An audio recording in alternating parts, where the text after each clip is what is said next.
हा प्रश्न oscillation चॅप्टरवर CET 2021 ला विचारला.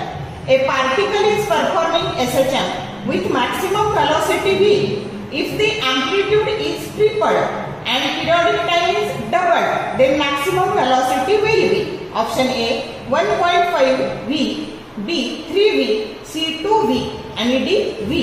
मग आता आपल्याला काय दिलंय तर आधी आपल्याला माहिती आहे मॅक्सिमम वेलोसिटीचा फॉर्म्युला असतो a ओमेगा, पण पिरियडच्या स्वरूपात ते दिलंय म्हणून ओमेगाची किंमत 2π/t टाकायची आणि म्हणून आपली ओरिजिनल वेलोसिटी झाली vmax that is equal to a into 2π/t. याला म्हणू इक्वेशन नंबर 1.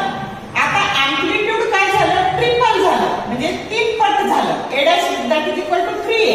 पिरियड काय झाला 2 टाइम्स झाला 2t आणि म्हणून आताची वेलोसिटी आणि ह्या दोन्हीतलं रिलेशन पण घ्यायचंय आपल्याला. मग v dash max that is equal to a dash divided by 2π/t dash. a dash ची किंमत टाकली 3a, t dash ची किंमत टाकली 2t.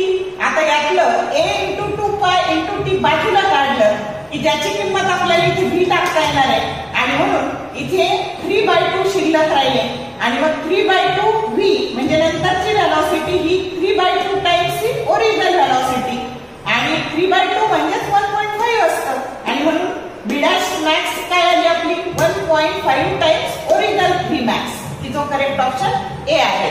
शॉर्ट व्हिडिओ आवडले लाईक करा, शेअर करा, कमेंट करा. For more useful tips and tricks keep watching wings of physics. Thank you very much.